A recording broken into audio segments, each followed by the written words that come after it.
Bienvenidos a la nueva serie Corazones Valientes. Así que así titulamos la nueva serie que vamos a comenzar el día de hoy en Primera de Samuel, capítulo 17, cuando David se enfrenta al gigante Goliat. Primera de Reyes, capítulo 17, en el versículo 20 hay una escena de quién era David, aquel dulce cantor, un muchacho que se crió en las praderas de Belén. El papá de David, Isaí, lo envió para que se hiciese cargo de un grupo de ovejas. Así que David era pastor de ovejas. Y dice la escritura que en aquellas praderas de Belén, mientras cantaba con el arpa, a veces lloraba, teniendo esa comunión de oración y de adoración con Dios, cuidaba de las ovejas. David es el típico adorador. En el mundo espiritual, eso significa tener la bendición de la comunión espiritual con Dios, pero de cuidar a sus ovejas. Dios ha puesto a tu familia, Dios ha puesto a un grupo de personas a cargo de que las pastoreemos, y necesitamos llenarnos de Dios, pero ayudarlas a ser pastoreadas. Esa es nuestra tarea. El pastor da alimento. La palabra pastorear viene de pasto, alimento. Quiere decir que tenemos que ayudar a la gente para que sea pastoreada. Aquí vemos la escena de David. Él está pastoreando las ovejas y su papá lo envía hacia el frente de batalla para que David le lleve alimento o provisión a sus hermanos, que son guerreros, hombres fuertes de la nación de Israel, quienes estaban peleando contra los filisteos. Vamos al Primera de Samuel, capítulo 17, en el versículo 20, y leemos de la siguiente manera: se levantó pues David de mañana, y dejando las ovejas al cuidado de un guarda, se fue con su carga como Isaí le había mandado, y llegó al campamento cuando el ejército salía en orden de batalla y daba el grito de combate. Quiero que cerremos nuestros ojos y pidamos al Padre Celestial. Padre, en el nombre de Jesús, declaramos hoy que tú eres nuestro pastor y nuestro guía espiritual, y que a través de Jesús hemos conocido el amor del pastor que da la vida por sus ovejas. Gracias que dejaste el cielo para venir a buscar a las ovejas perdidas, que éramos nosotros, a esta tierra. Y nos encontraste, dice tu palabra, que nos llevaste al corral, al redil, para que vivamos una vida guiada por tu Espíritu Santo. Ahora, Señor, declaramos que somos ovejas de tu prado, que te pertenecemos, pero que nuestras familias van a ser pastoreadas, que nuestra nación va a ser pastoreada, y que aquí habemos, como David, adoradores que tenemos comunión y compromiso contigo para llevar tu palabra y para bendecir a otros y guiar a otros con el alimento fresco de la palabra de Dios. En Cristo Jesús oramos y todos decimos amén. Observe bien lo que dice la escritura, que David, siendo un pastor de unas cuantas ovejas, puso todo su énfasis en cuidar de ellas. Este muchacho tenía entre 15 a 16 años cuando estaba al frente de las ovejas. Y la escritura nos enseña el corazón de David, la forma en que él observaba cómo Dios había sido el guía espiritual de su vida. Por favor, trasladémonos a ese salmo que David escribió, el Salmo 23. Muchos de nosotros lo sabemos de memoria, lo hemos recitado, y ese salmo de David nos enseña la percepción que tenía David acerca de Dios como el pastor de nosotros. De tal forma que cuando David cuidaba de las ovejas, lo hacía con gran interés. Jesús dijo que había dos tipos de pastores. Uno el que ama las ovejas y ese se sacrifica, lucha, cuida de las ovejas. Y el otro es el asalariado, que cuando viene el lobo, dice Jesús, no le interesa el rebaño. Dios nos ha puesto al frente de la familia o nos ha puesto al frente de un liderazgo espiritual. Y debemos de tener el carácter que David tuvo para proteger y cuidar a sus ovejas. Él les buscaba el pasto más fresco a sus ovejas. Y observemos la perspectiva que tenía David acerca del ministerio pastoral. Hoy hay millones de personas en nuestra nación que necesitan ser guiadas espiritualmente. No basta una religión. La religión es sencillamente un sistema de leyes que los hombres ponen, pero la relación con Dios es diferente. Por lo tanto, observemos el Salmo 23, que no nos habla de religión.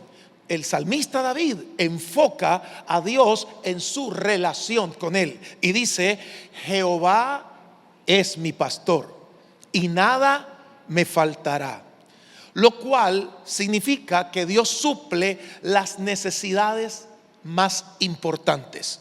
¿Cuáles son las necesidades más importantes del ser humano? La necesidad del hombre interior. A veces nos enfocamos tanto en el estuche y no en la joya. El estuche es nuestro cuerpo. Ahí lo perfumamos, lo vestimos muy elegante. Siempre estamos observando los detalles de nuestro cabello, los detalles de nuestra ropa.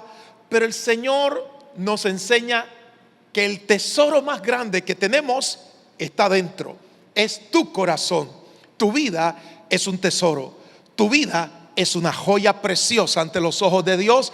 Y Él quiere guiar nuestro hombre interior.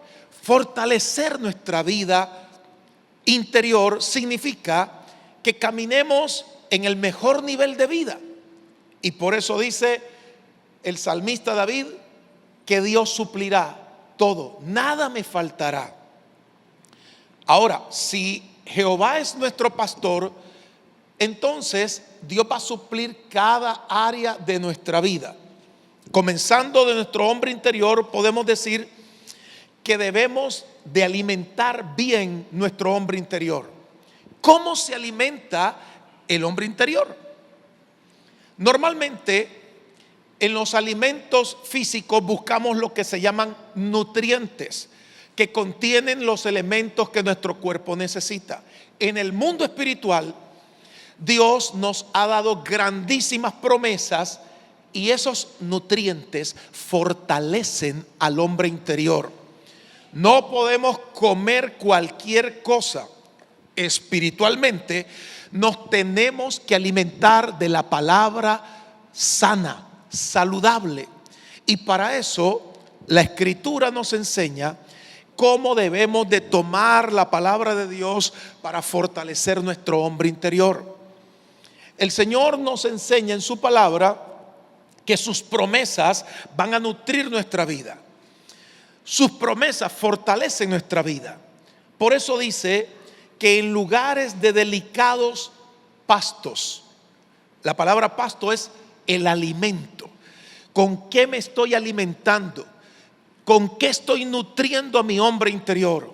Cada día yo debo de tomar un tiempo exclusivo y, si es posible, disciplinado para estudiar la palabra del Señor. El éxito de una persona espiritualmente demanda disciplina, y eso significa más allá de los sentimientos. ¿Cómo está tomando nuestra generación la Biblia? La está tomando a veces como el amuleto de buena suerte.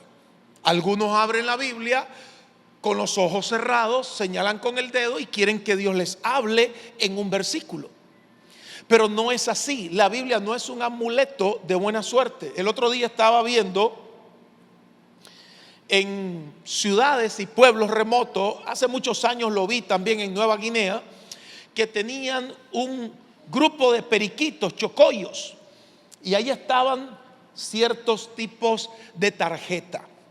Entonces la gente pagaba para que uno de los chocollitos con su pico pequeño y diminuto extrajera una tarjeta y de esa forma le mostrara la suerte a la gente. ¿Lo ha visto usted? Yo sí he podido verlo en ciudades remotas, lo cual la gente siente como que si el chocollo es el que le va a deparar el futuro. Pero el chocollito tiene una forma instintiva en su limitación de ser un animalito como ave, que él busca colores o preferencias en ese momento. No así en la vida espiritual. Tenemos que ser disciplinados. Por lo tanto, hay que comer los nutrientes de la palabra de Dios. Hay que tomar una lectura diaria. Y no estamos hablando de un pequeño versículo, estamos hablando de capítulos completos y vamos a subrayar la revelación, lo que Dios nos está hablando por medio de su palabra. Cuando abrimos la palabra de Dios con fe, porque para hablarles yo hoy de este libro, primero hablo con el autor del libro. Yo pasé hoy por la mañana hablando con el autor del libro para poder hablar de este libro. Y ese autor es nuestro Padre Celestial. Por lo tanto, hablemos con el autor y escudriñemos el manual del éxito. Esto es vitamina para nuestro corazón. ¿Y qué dice la Escritura? Que Él nos va a guiar en el lugar correcto, en delicados pastos. Cuando hay buen alimento y nutrición en la palabra de Dios, ocurre una respuesta dinámica, y es que comenzamos a sentir descanso, relajamiento en el alma. Jeremías dice: fueron oídas tus palabras y yo las comí. ¿Cuál fue la reacción? Y tu palabra me fue por gozo y alegría de mi corazón. ¿Qué produce la palabra de Dios? Gozo y alegría en el corazón. Porque la palabra de Dios trae fe y esperanza. Porque la palabra de Dios nutre nuestro hombre interior. Porque la palabra de Dios levanta nuestra vida de tal manera que miremos con optimismo nuestros días en el nombre de Jesús. Amén. Ese es el poder de la palabra. Amamos la palabra de Dios. Dice así: junto a aguas de reposo me pastoreará. Dios nos enseña que las aguas de reposo son aguas quietas. Y ahí en ese manantial, ese es el lugar donde debemos de tener como parte de nuestra vida privada. Diga conmigo: mi vida pública depende de mi vida privada con Dios. No se puede tener éxito público y ser fracaso privado. Eso es un desastre. No podemos vivir una vida dual. Necesitamos en lo privado ser fortalecidos en nuestro hombre interior. Y dice la Escritura que las aguas de reposo, lo que tanto necesita la gente. Hoy hay un síndrome. En medio de la muchedumbre de gente, las personas quieren tener vidas propias, independientes. Y toda la tecnología nos está tratando de hacer ver que cada quien debe de tener su particularidad. Así que cada quien ve su propio celular, tiene sus propios audífonos, oye lo que quiere. Pero esto no trae reposo al alma. Eso lo que trae es distracción. Hay una diferencia entre reposo y distracción. Si una persona va y mira una película, por risible, chistosa que sea, lo que tiene es distracción. Reposo es que la divina presencia de Dios fortalece nuestro ser interior, relaja nuestra vida y nos hace vivir momentos de deleites. La gente necesita más que distracción. La gente necesita reposo. El Señor nos invita a entrar en su reposo siendo pastoreados por Él. Verso 3: confortará mi alma. Fuerzas nuevas. Aún los jóvenes se fatigan, se cansan, pero los que esperan en el Señor tendrán ¿qué? Nuevas fuerzas. Eso tiene que ver mucho con el poder de la declaración de fe, tiene que ver mucho con la disciplina de leer la palabra de Dios y traer nuestras oraciones delante del Señor. Confortar es darle fuerzas nuevas al alma. ¿Quién le da fuerzas al alma? El hombre interior. Aquí está a mi izquierda, que es a la derecha de ustedes, el Espíritu Santo. En medio está el hombre espiritual, que es el espíritu que Dios nos ha dado. Y luego está el alma con el cuerpo. ¿Sabían ustedes que quien fortalece al alma es el hombre espiritual que hay en nosotros? Y ese hombre espiritual que hay en nosotros está conectado con el Espíritu Santo. Debemos de estar conectados con la fuente de poder, que es el Espíritu Santo. Y el hombre interior es el que va a hablarle al alma. Así que este es el momento de quedarnos viendo frente a un espejo y hablarle a nuestra alma. Tenemos que comenzar a hablarle a nuestra alma. Tenemos que hablarle a nuestro ser interior, que es el alma, con el poder de la palabra. Dice: confortará mi alma, luego me guiará por sendas de justicia, por amor a su nombre. Uno de los puntos más focales de obedecer al Espíritu Santo es que nos evitamos problemas y contratiempos. Tomamos en cuenta al Espíritu Santo en cada detalle de nuestra vida. Hace algún tiempo entró alguien corriendo y me dijo: pastor, y me enseñó todas las facturas por pagar o las deudas, y me dijo: ¿qué hago? Entonces yo le dije a esa persona, como pastor en lo natural, espiritualmente me duele ver que la gente esté endeudada. Le dije: ¿por qué usted no me vino a consultar antes de hacer esas transacciones, esas compras, o antes de endeudarse? ¿Por qué no me vino a preguntar si podía hacerlo o no? ¿Ha observado que la gente busca las soluciones y no busca la orientación? Pero en Cristo Jesús, cuando somos pastoreados, lo primero que aprendemos a buscar es la orientación. Por eso la gente se siente desamparada, porque toma decisiones a título personal, de tal manera que después no haya que hacer con los problemas. Pero cuando Dios nos pastorea, podemos venir a su altar espiritual y decirle: aquí están estas decisiones. ¿Qué te parece, Espíritu Santo? ¿Es correcto lo que voy a hacer? ¿Es bueno este trato? ¿Apruebas tú esta negociación? Y Dios nos va a guiar para que hagamos lo justo y lo correcto ante sus ojos. Dice que Él promete guiarnos por sendas de justicia, por amor a su santo nombre. Luego en el verso 4: aunque ande en valle de sombra de muerte, no temeré mal alguno, porque tú estarás conmigo. Hay una manifestación gloriosa de protección divina. Esa manifestación de protección divina excede los parámetros de la seguridad que hoy la tecnología nos ofrece. Hace muchos años yo venía en un vuelo de Miami, y lo he contado algunas veces y quiero hacer referencia de la protección divina. Y cuando el avión estaba por alzar vuelo en la pista del aeropuerto internacional de Miami, me asombré porque por la pequeña ventanilla vi en la punta del ala a un ser vestido de blanco que revoloteaba su vestidura sosteniendo el ala izquierda del avión. Yo agité mis ojos, quedé viendo y ya no estaba.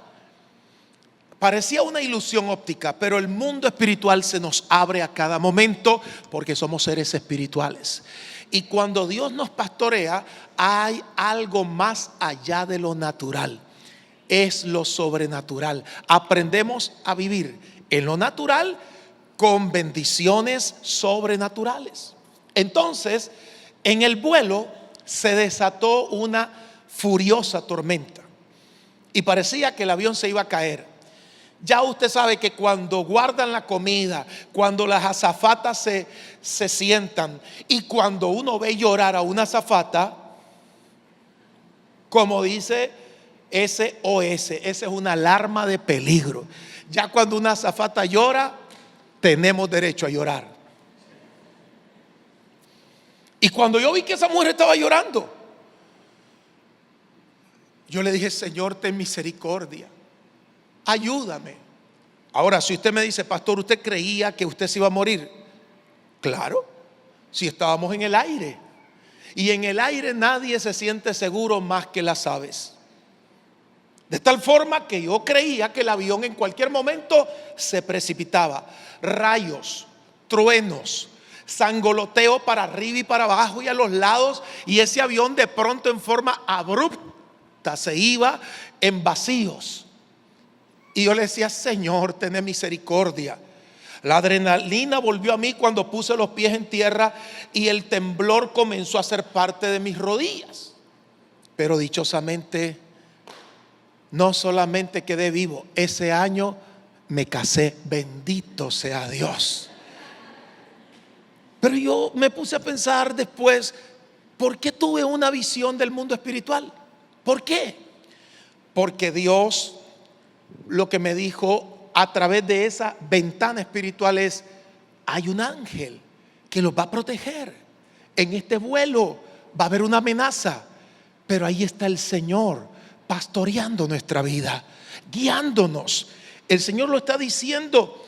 Dice la Escritura que aunque ande en valle de sombra de muerte, no temeré mal alguno. ¿Por qué?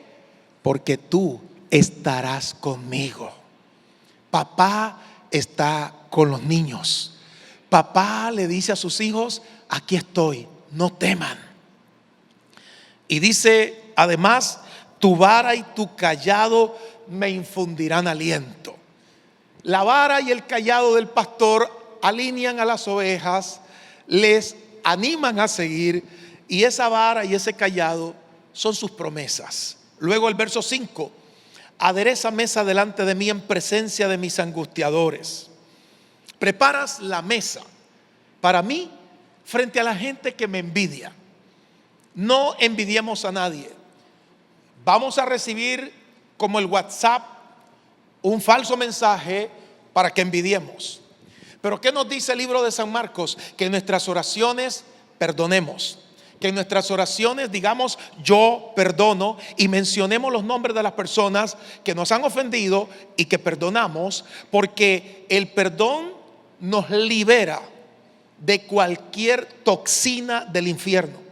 Cuando perdonamos, el Señor escucha nuestra oración. Pero cuando no perdonamos, la oración no llega ni al techo.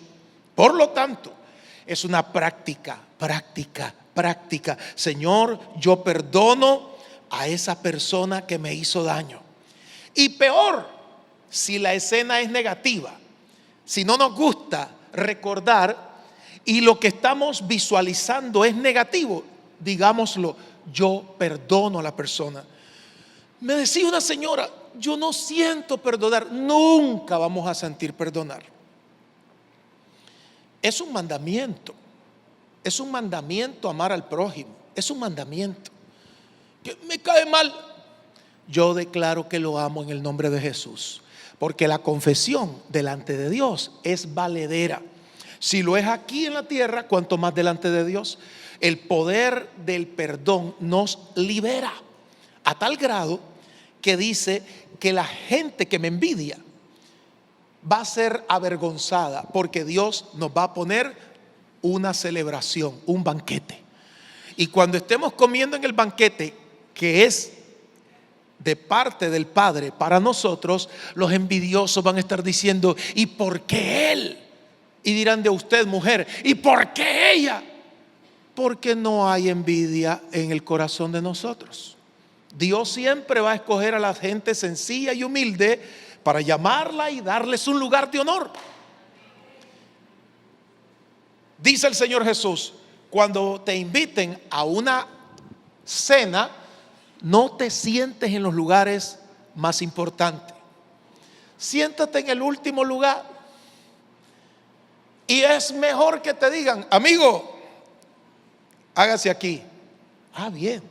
Amigo, más adelante, siéntese.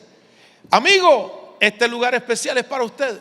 Mejor esperemos que nos elogien otros. Esa es la forma en que Dios ama la actitud de nosotros. Y el Señor dice: si tú no envidias a la gente, si la sabes perdonar, yo te voy a preparar momentos maravillosos. Ahí entran los ascensos, las honras que Dios da delante de los demás.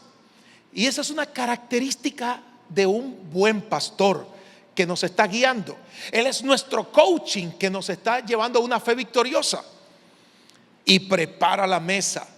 Y cuando Dios llama a la persona que la gente no quiere, esa persona humilde y sencilla toma el lugar que Dios le da como ese lugar de honor. Luego dice la Escritura: unges mi cabeza con aceite. Si hay algo que ungir, son los pensamientos. La mente es como un campo de aterrizaje. ¿Y quién es la torre de control? El Espíritu Santo. Y a veces quieren aterrizar pensamientos tóxicos, destructivos, malignos, perjudiciales, deprimentes.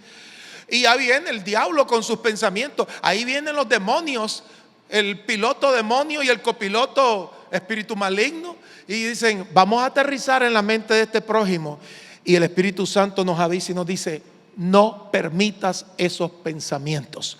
Roberto, no les des lugar. Roberto, prohibiles aterrizar en tu mente. Para eso está el Espíritu Santo. Esto no es cuestión de qué. Me siento mareado, hermano.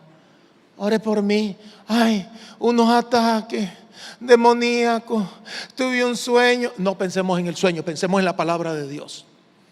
No pensemos en las cosas malas, pensemos en las promesas de Dios. ¿Sabe con qué aniquilamos al enemigo?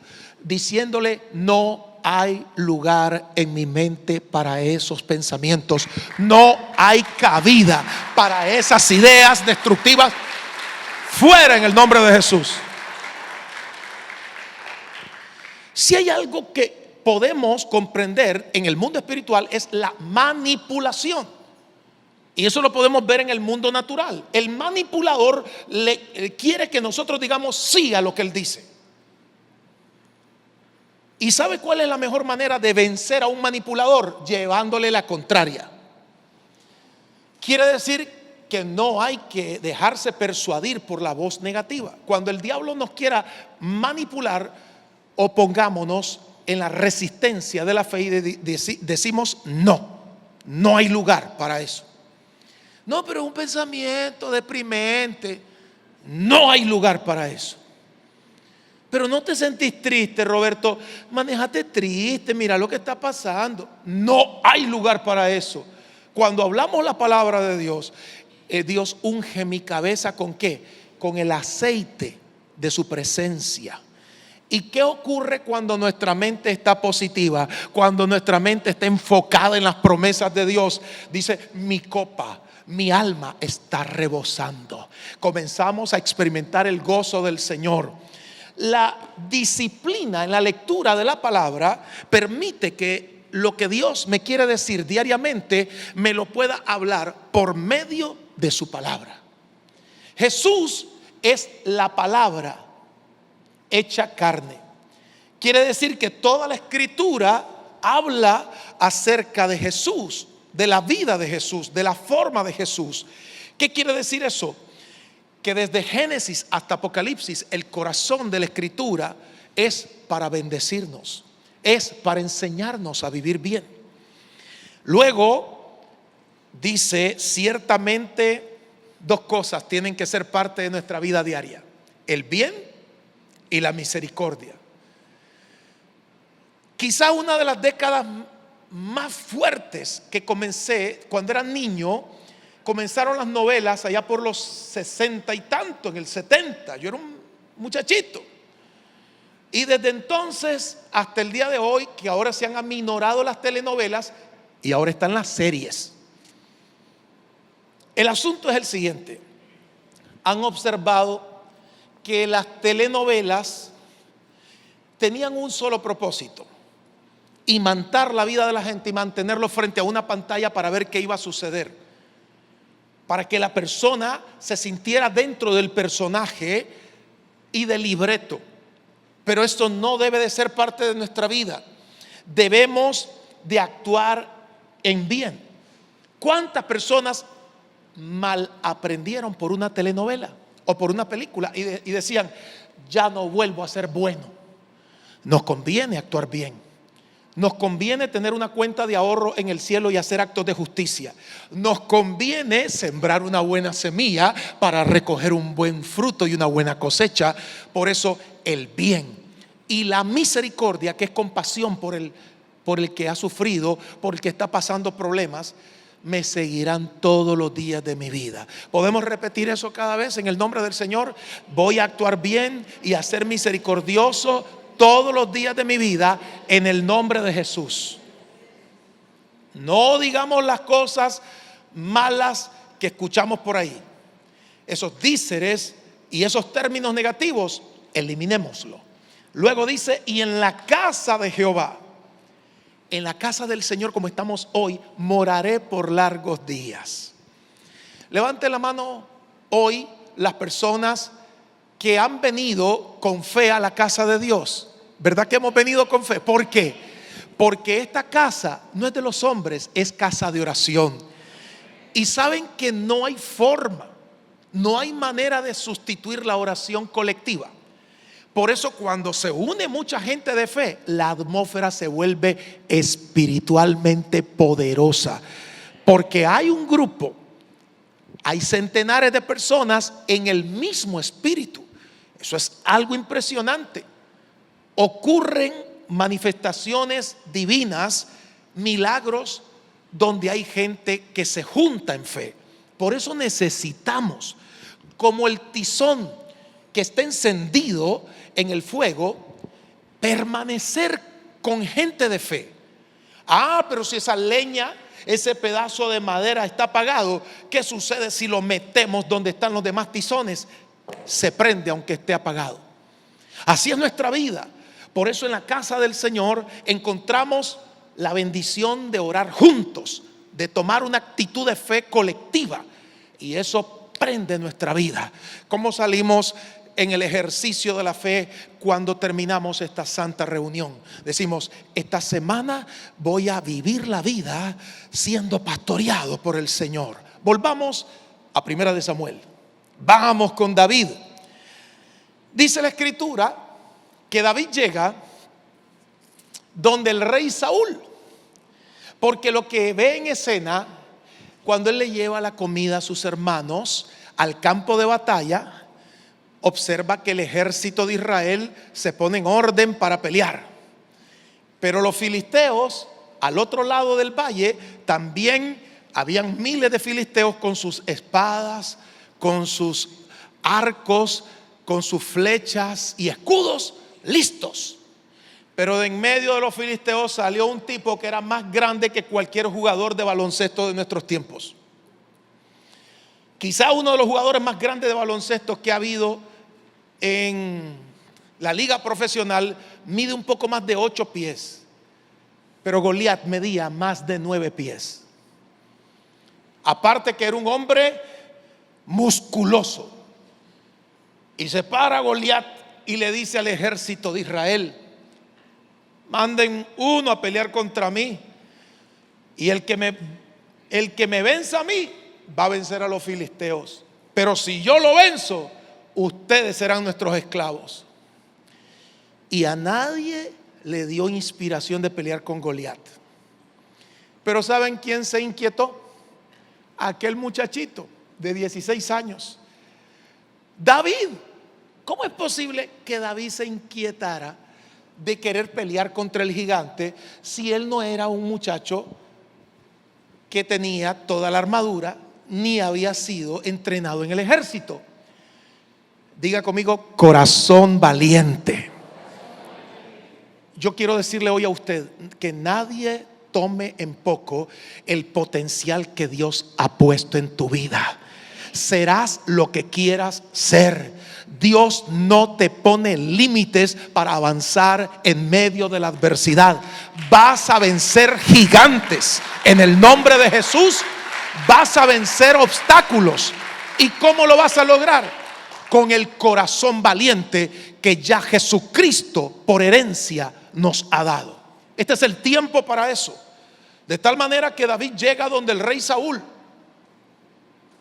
y platica con Saúl en el verso 33. Primera de Samuel 17, verso 33. Saúl como rey trata de persuadir a David y le dice: no podrás tú ir contra aquel filisteo para pelear con él, porque tú eres muchacho y él un hombre de guerra desde su juventud. ¿Qué observamos en las palabras de David? Que siempre habrán personas que van a tratar de desacreditar la fe victoriosa que Dios ha puesto en tu vida. Siempre va a haber alguien que va a tratar de apagar tus impulsos.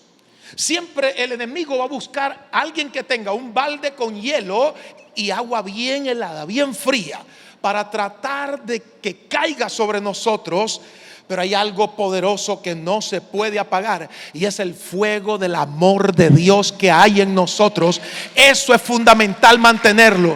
Amo a Dios, le creo a Dios, y Dios me va a ayudar en todas las cosas que emprenda, si las emprendo con fe. ¿Qué dice Jesús sobre eso? Dice: si ustedes no dudan, sino que lo que piden, lo que oran, lo creen, las cosas les serán hechas. Y ahí tenemos a David que le contesta al rey Saúl y le dice en el verso 34: David respondió a Saúl: tu siervo era pastor de las ovejas de su padre, y cuando venía un león o un oso y tomaba algún cordero de la manada, salía yo tras él y lo hería y lo libraba de su boca, y si se levantaba contra mí, yo le echaba mano de la quijada y lo hería y lo mataba.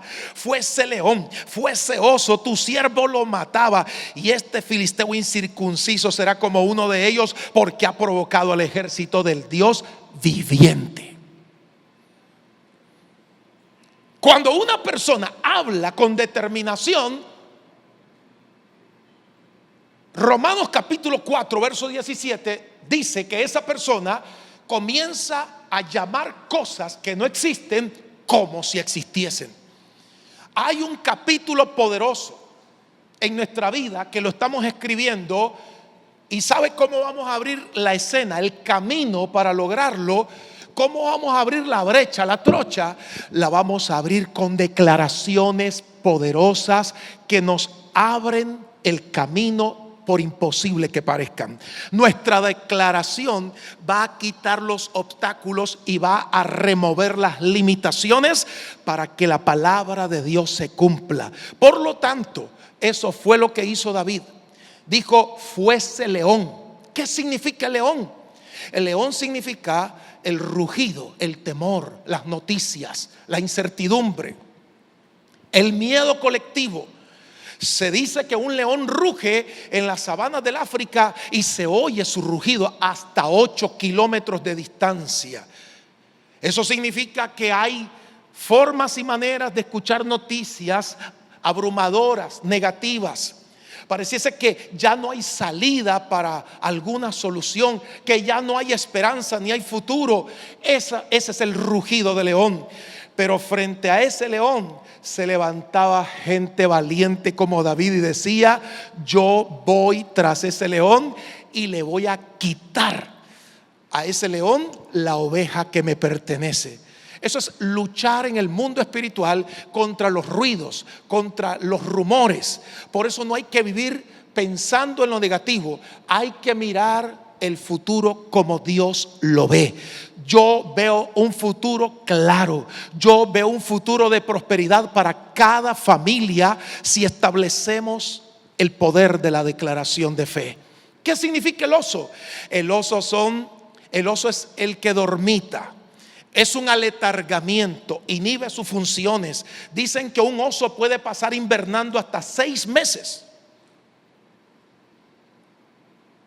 ¿Se imagina de qué se alimenta? De toda la grasa corporal que ha acumulado. El oso significa la depresión, la melancolía, el estar en la cárcel de ideas y pensamientos absurdos que quieren bloquear nuestros impulsos. El oso significa limitaciones para no ver más allá en el horizonte de lo que Dios quiere mostrarnos. El oso significa quédate quieto, quédate varado, estancado. Viví una vida sedentaria. El oso significa no hay nada bueno por hacer porque es un tiempo imposible. Por lo tanto, hay que vencer al oso que está tratando de limitar nuestros impulsos. David venía y luchaba contra esas fieras y los vencía. ¿Y qué fue lo que hizo David? Él abrió una brecha en su generación para poder hoy tomar una inspiración de ese hombre y decir: yo voy a caminar en el mejor nivel de vida de mi sociedad. Esta sociedad, con sus pocos y pobres impulsos, se va a quedar ahí, pero se van a levantar la generación de gente que guíe a otros para avanzar como nunca antes. ¿Saben qué es lo que va a cambiar la vida de las familias? Aquellos que dentro de su hogar, su casa o su familia se levanten y le enseñen a sus seres queridos que hay fe para lograr lo que parece imposible. Este es el tiempo para eso. Padre, te doy gracias